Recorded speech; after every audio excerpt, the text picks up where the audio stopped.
नमस्कार दोस्तों, क्राइम तक में आप सबका स्वागत है। मैं हूं सुप्रतिम बैनर्जी।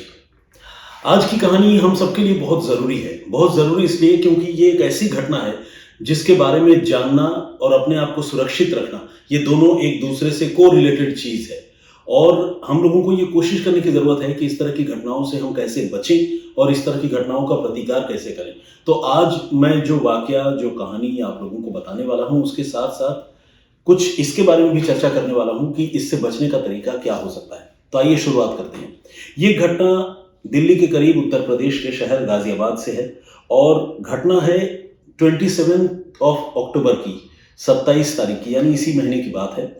और 27 अक्टूबर को होता यह है कि एक लड़की अपने एक स्टूडेंट फ्रेंड के साथ, मतलब एक और लड़की के साथ, गाजियाबाद के एक इंजीनियरिंग कॉलेज से बाहर निकलती है। कॉलेज का नाम है एबीएस इंजीनियरिंग कॉलेज। काफ़ी मशहूर कॉलेज है गाजियाबाद में और आसपास के तमाम इलाकों के लोग, यहाँ बाहर के भी लोग पढ़ते हैं।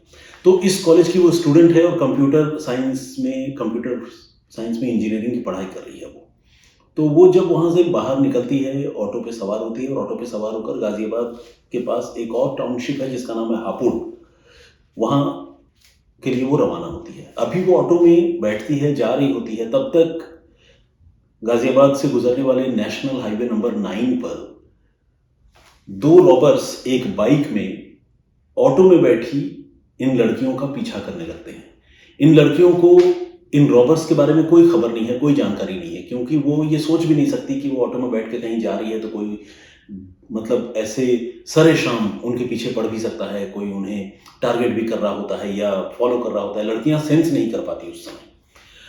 फिर अचानक होता यह है कि बाइक पर जो रॉबर्स थे वो बिल्कुल उस ऑटो के पैरेलल आ जाते हैं, करीब आ जाते हैं। और इससे पहले कि वो लड़कियां कुछ समझ पाती, एक लड़की जिसका नाम है कीर्ति सिंह, उसके हाथ से वो लड़के मोबाइल छीनने की कोशिश करते हैं। मतलब ये सीधा सीधा एक स्नैचिंग का मामला है। लेकिन मोबाइल छीनने की कोशिश में होता यह है कि लड़की उसका विरोध करती है, कोशिश करती है कि वो अपना मोबाइल जो है न दे। और इस कोशिश में चलती ऑटो और चलती बाइक, इन दोनों के बीच में छीना झपटी की शुरुआत हो जाती है। और आखिरकार होता यह है कि वो लड़की ऑटो से नीचे गिर जाती है हाईवे में, और तकरीबन 15 मीटर तक वो लड़की हाईवे में घिसटती चली जाती है। उसका सिर फट जाता है और वो बुरी तरह से जख्मी हो जाती है, बहुत बुरी तरह से। इधर ये जो रॉबर्स हैं वो मोबाइल झटक कर वहां से फरार हो जाते हैं। तुरंत उस लड़की के घर वालों को उसकी सहेली फोन करती है, उसके बारे में बताती है, पुलिस को इन्फॉर्म किया जाता है। लड़की को इलाज के लिए नज़दीक के अस्पताल में ले जाया जाता है। पहले घर के लोग उसे अपने होम टाउन हापुड़ ले जाते हैं और वहाँ एक नर्सिंग होम में भर्ती करते हैं और वहाँ एफआईआर दर्ज कराने की कोशिश करते हैं। लेकिन विडंबना यह है कि वहाँ की पुलिस से बताती है कि प्लेस ऑफ ऑकरेंस, यानी घटना वाली जगह जो है वो गाजियाबाद में है, तो आपको गाजियाबाद में जाकर रिपोर्ट लिखवानी होगी। अब लड़की के घर वाले हैरान परेशान अपनी बेटी को फिर से गाजियाबाद लेकर आते हैं और गाजियाबाद के एक हॉस्पिटल में बेटर ट्रीटमेंट के लिए भर्ती भी करा देते हैं। और उसके बाद वो गाजियाबाद पुलिस के पास जाते हैं और फाइनली उस लड़की के साथ ये जो घटना हुई है उसकी रिपोर्ट पुलिस दर्ज कर लेती है, लिख लेती है। इसी के साथ पुलिस इस मामले की तफ्तीश करने लगती है। उधर लड़की का अस्पताल में इलाज चलता रहता है। मगर अफसोस की बात यह है कि 2 दिनों के बाद जाकर 29 अक्टूबर को उस लड़की की मौत हो जाती है। वो सर्वाइव नहीं कर पाती, वो बच नहीं पाती। उसके सिर पे बहुत ही घातक चोट लगी होती है और पूरे जिस्म में भी बहुत सारे चोट के निशान हैं। लड़की बचती नहीं। आप तकलीफ देखिए, विडंबना देखिए कि वो अपनी माँ बाप की इकलौती बेटी थी, इंजीनियरिंग कर रही थी, इंजीनियर बनने का सपना था। माँ बाप की कितनी उम्मीदें होंगी और कितना इमोशनल सेटबैक उस फैमिली को लगा होगा। और वजह क्या है? वजह है एक मोबाइल फ़ोन जिसे कुछ लड़के, कुछ रॉबर्स छीनने की कोशिश कर रहे थे। तो खैर, ये तो अपने आप में एक दुखद बात है। अब इस कहानी में एक और इम्पॉर्टेंट पहलू या ट्विस्ट, आप जो भी कह लें, वो ये है कि लड़की की मौत 29 तारीख को रात तकरीबन 8 बजे के आसपास होती है। इधर जो गाजियाबाद की पुलिस है वो एफआईआर दर्ज कर चुकी होती है और इस मामले की तफ्तीश कर रही होती है। तफ्तीश करते करते उसको एक सीसीटीवी फुटेज भी मिलता है, जिस फुटेज में ये रॉबर्स रॉबरी करते हुए, यानी वो छिनतई करते हुए नजर आते हैं सीसीटीवी कैमरे में, ऑटो के साथ साथ चलते हुए भी दिखते हैं। तो पुलिस जो है इस सीसीटीवी फुटेज को और डेवलप करती है, जूम इन करके उस बाइक का नंबर देखती है और किसी तरह से उस बाइक में बैठे हुए रॉबर्स की पहचान करने में कामयाब हो जाती है। हालांकि रॉबर अब भी उसके पहुंच से या पकड़ से दूर है। इत्तेफाक देखिए कि गाजियाबाद के मसूरी पुलिस स्टेशन में 29 अक्टूबर की रात को पुलिस नाका लगाकर खड़ी होती है चेक पोस्ट के साथ, और मसूरी पुलिस स्टेशन की हद में गंग नहर रोड है, वहां पर पुलिस होती है। ये रोड आमतौर पर थोड़ा खाली होता है, सुनसान सी सड़क है। रात तकरीबन 10:30 बजे दो बाइक पर दो लड़के इस जगह से क्रॉस करने की कोशिश करते हैं। पुलिस चेक पोस्ट पर लड़कों को रोकने की कोशिश की जाती है ताकि उनसे पूछताछ की जाए, नॉर्मल चेकिंग है, वो कौन है, कहाँ से आ रहे हैं। लेकिन ये लड़के पुलिस को देखकर अपनी गाड़ी की स्पीड बढ़ा लेते हैं और जब पुलिस उन्हें किसी तरह से रोकने की और उन्हें प्रिवेंट करने की कोशिश करती है तो ये दोनों लड़के एलिजिडली यानी कथित तौर पर पुलिस पर गोली भी चलाते हैं। गोली पुलिस वालों को नहीं लगती, खुशकिस्मत है वो बाल बाल बच जाते हैं। लेकिन अब पुलिस जब गोली चलाती है तो दोनों लड़कों को गोली लगती है। इस फायरिंग में एक लड़का जितेंद्र उर्फ जीतू की मौत हो जाती है, जिस पर पहले भी लूटपाट और छिनतई के कई मामले दर्ज हैं, और उसका जो दूसरा साथी है वो पुलिस की गोली से जख्मी हो जाता है। दोनों को अस्पताल ले जाया जाता है, एक को डॉक्टर मुर्दा करार देते हैं और दूसरे को अस्पताल में भर्ती कर लिया जाता है। जब इनके बारे में पुलिस और पता करती है, छानबीन करती है, तो पता चलता है कि ये वही दोनों लड़के थे जिन्होंने 2 दिन पहले कीर्ति सिंह नाम की उस लड़की से मोबाइल छीनने की कोशिश की थी, और इसी कोशिश के दौरान वो लड़की ऑटो से नीचे गिरकर बेमौत मारी गई। तो एक मोबाइल के चक्कर में एक लड़की की जान चली गई, और जान लेने वाले कौन थे? वो थे ये दोनों रॉबर्स। और इस तरह की कितने ही केसेस हमारे इर्द गिर्द आसपास में दिल्ली एनसीआर में होते हैं जिसकी कोई गिनती नहीं है। हर मामले में मौत हो जाए ये ज़रूरी नहीं है। इस मामले में आप इसे कुदरत का इंसाफ कहें और या लॉ ऑफ कर्मा कहें या इसे कुछ भी नाम दें, कानून के हिसाब से अगर देखें तो शायद ऐसा नहीं होना चाहिए था। लेकिन जब रॉबर्स ने पुलिस पर गोली चलाई तो पुलिस भी गोली चलाएगी, आत्मरक्षा में ही सही। तो पुलिस की थ्योरी या पुलिस की कहानी के मुताबिक आत्मरक्षा में चलाई गई गोली में एक रॉबर की मौत हो गई, एक लुटेरे की मौत हो गई। तो देखा जाए तो महज 2.5 घंटे में उस लड़की के घर वालों को इंसाफ मिला, और ये इंसाफ हम इत्तेफाक कह लें, तकदीर कह लें, कर्म का फल कह लें या कुछ भी कह लें, वो हो गया। लेकिन ऐसा इंसाफ किसी को लेने की जरूरत न पड़े, ऐसी घटनाएं कम कैसे हों, ऐसी घटनाओं से कैसे बचा जाए, ये भी जानना बहुत ज़रूरी है।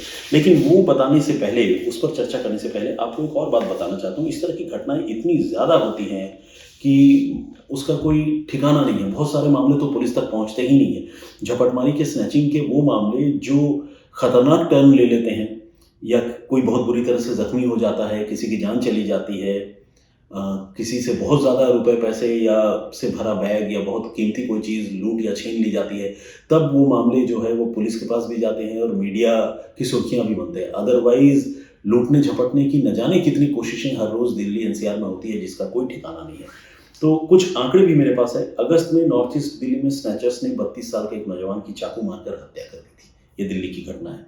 फिर इसके बाद सागरपुर में 3 बदमाशों ने मॉर्निंग वॉक करने वाले 74 साल के एक बुजुर्ग आदमी को निशाना बनाया, चाकू मारकर उन पर भी हमला किया। जुलाई में इससे पहले एक घटना हुई थी जिसमें मोबाइल छीनने के चक्कर में 26 साल के एक युवक को चाकू मार दिया गया था और उसकी भी हत्या कर दी गई थी। इसी साल जनवरी में मायापुरी में चेन स्नैचिंग के चक्कर में एक एएसआई की हत्या कर दी गई थी। वो वारदात भी कैमरे में कैद हुई थी। और इस तरह की बहुत सारी और भी घटनाएं हैं। ये तो कुछ एक घटनाएं हैं जिसका मैंने आपको जिक्र किया, जिसका कुछ लेखा जोखा मेरे पास मौजूद है। अब सवाल यह है कि ऐसी घटनाओं से बचा कैसे जा सकता है। सबसे पहले तो ज़रूरी ये है कि पुलिस की सख्ती बहुत अल्टीमेट हो। इस मामले में पुलिस ने वो सख्ती दिखाई है। पुलिस ने लड़कों को ढूंढने की कोशिश की, रोकने की कोशिश की, नहीं माने, गोली चलाई, पुलिस ने गोली मार दी। तो ये एक एनकाउंटर है। इस एनकाउंटर के लिए कम से कम पुलिस की तारीफ होनी चाहिए, क्योंकि पुलिस ने अपनी जान पर खेलकर गुनहगारों को काबू करने की कोशिश की, और जब वो नहीं माने तो चूंकि पुलिस वालों की ही जान पर खतरा था तो उन्होंने जो है फायरिंग की और एक रॉबर, एक लुटेरा मारा गया। तो इस मामले में पुलिस वालों की तारीफ होनी चाहिए। लेकिन ऐसी घटनाएं न हो, उसके लिए ज़रूरी ये है कि पुलिस की सख्ती और ज़्यादा हो, पुलिस और ज़्यादा विजिलेंट हो, चेकिंग और ज़्यादा हो।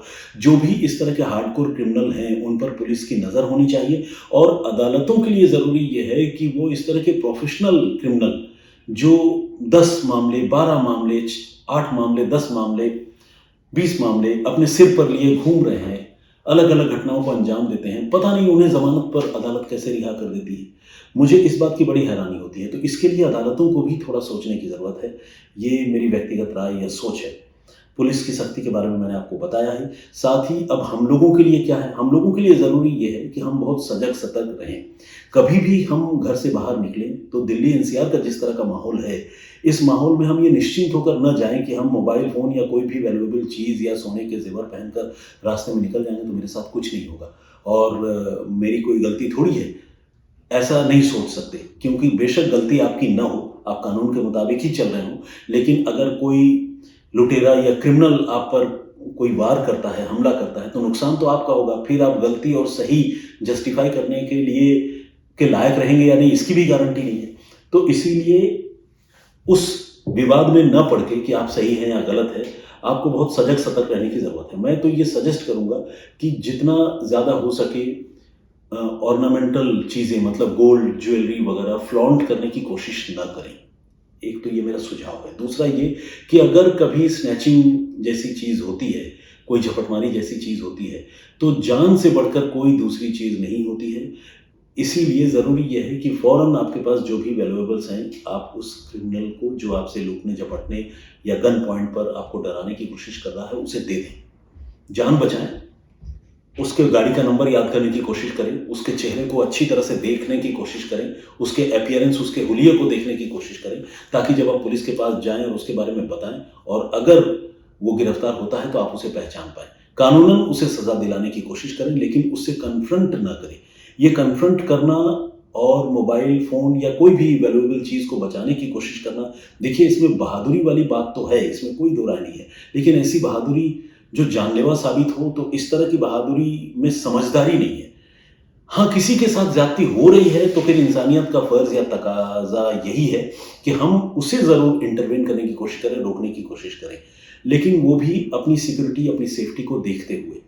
तो ये बहुत ज़्यादा ज़रूरी है और ये मेरा व्यक्तिगत तौर पर मानना है। मैं जब भी घर से बाहर निकलता हूँ या मेरे घर के लोग निकलते हैं तो मैं उनको रिमाइंड करता हूँ कि बीवेयर, कहीं पर भी झपटमारी हो सकती है, लूट-पाट हो सकती है, आपको सावधान रहना हो। दूसरा ये कि अगर कभी इस तरह की घटना हो, तो इस तरह के लुटेरों को एक लेवल तक ही रेसिस्ट करने की कोशिश करनी चाहिए। ये नहीं कि जान चली जाए लेकिन मैं अपना मंगलसूत्र नहीं दूँगी या जान चली जाए मैं अपना नेकलेस नहीं दूँगा या नहीं दूँगी। इस तरह की चीज़ अगर आप सोचेंगे तो शायद ये बहुत खराब होगा, खतरनाक होगा। तो ये मेरी ओर से राय और सुझाव है आप सारे लोगों के लिए, क्राइम तक के दर्शकों के लिए।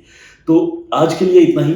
आई होप कि आपको ये कहानी, मैं ये तो कहूँगा कि कोई बहुत मिस्टीरियस स्टोरी थी नहीं, तो उस लिहाज से शायद ये कहानी थोड़ी हटकर है। लेकिन इतना ज़रूर कहूँगा कि इस कहानी में बहुत आई ओपनिंग मैसेज है, जिसको हम सारे लोगों को समझना, देखना चाहिए।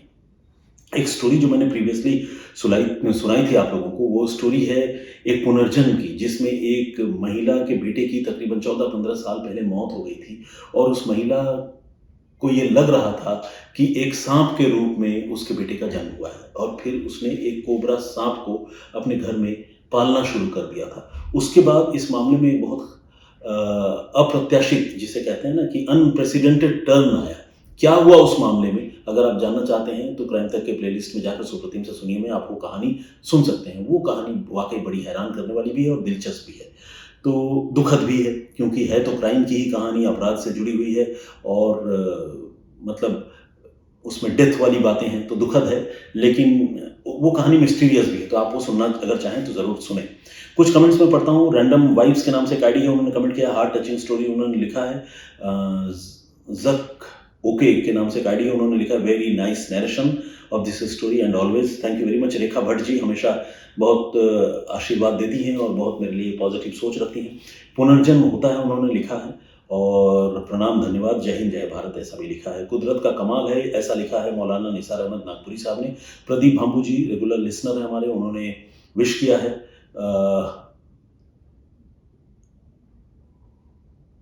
एरुल समथिंग के नाम से एक आईडी है, तो वो आईडी से मैं नाम तो नहीं समझ पा रहा हूँ, लेकिन उन्होंने लिखा very good story, it is gone to my heart. Anyway, उनके दिल को छू सकी है ये कहानी, उनका ये कहने का मतलब है। विजेंद्र सिंह जी ने भी कमेंट किया है, रोहित सिंह, परूप श्रेष्ठा जी जर्मनी से कमेंट करते हैं, शैलेश पांचाल जी हैं, प्रज्वल घिमिरे जी का कमेंट मैं बहुत दिनों के बाद देख रहा हूँ, बहुत बहुत स्वागत है आपका। महबूब पाशा जी का कमेंट है। कविता गोस्वामी जी ने कमेंट किया है। जगदम्बा तिवारी जी ने भी कमेंट किया है, बहुत बहुत स्वागत आपका। इसके अलावा घनश्याम दास सुखीजा जी ने कमेंट किया है, उन्होंने लिखा है कि जीव कर्म के अनुसार जन्म लेता है। आयात सैयद, इन्होंने भी कमेंट किया है और उन्होंने एक इमोजी भेजी है दुख वाली। और दीपक कुमार का कमेंट है।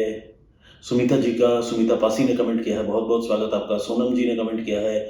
आयशा अख्तर ने कमेंट किया है और उन्होंने ये लिखा है कि थंबनेल में मेरी तस्वीर जो है वो बड़ी सैड सी रहती है, तो मैं कोई अपनी मुस्कुराती हुई तस्वीर लगाऊं।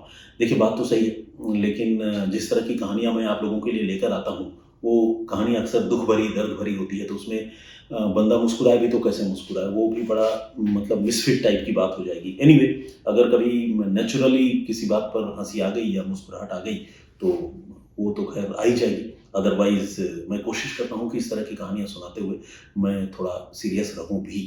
स्मार्ट के नाम से भी एक आईडी है, स्मार्ट इंडिया। सही कहा आपने।